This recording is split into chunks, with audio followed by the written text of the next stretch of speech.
20 ans après la mort de Marie Trintignant, décédée à 41 ans le 1er août 2003 des suites de coups reçus par son compagnon Bertrand Cantat, la journaliste Anne-Sophie Jeanne a publié mercredi 15 mars Désir Noir, édition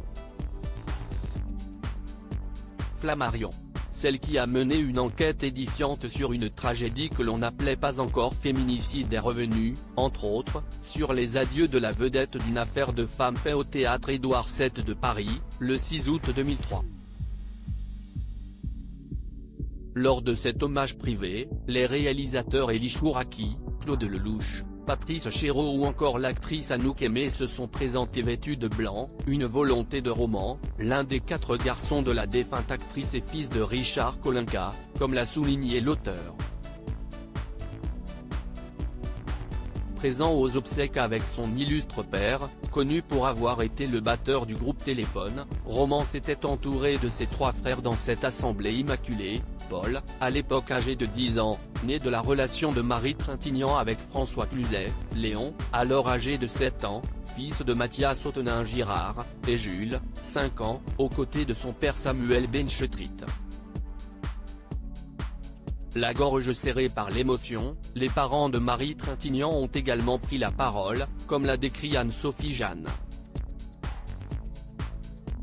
Ma fille, tu seras toujours dans mon ventre », a déclaré sa mère, Nadine. Et Jean-Louis Trintignant d'ajouter, « Ne pleure pas celle que tu as perdue, réjouis-toi de l'avoir connue. »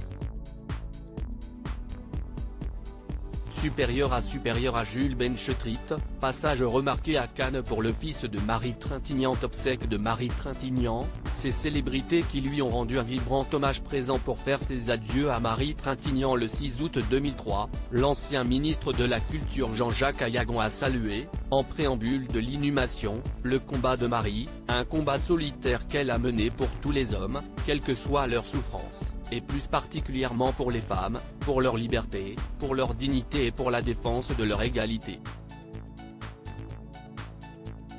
De son côté, le chanteur Jacques Higelin a fait état de la solidarité qui a régné lors de cette triste journée. « On est heureux d'être ensemble. On en a besoin. Notre cœur continue de battre. La vie, c'est vachement important, après, il est trop tard. » Article écrit en collaboration avec 6 Médias Crédit Photo, agence.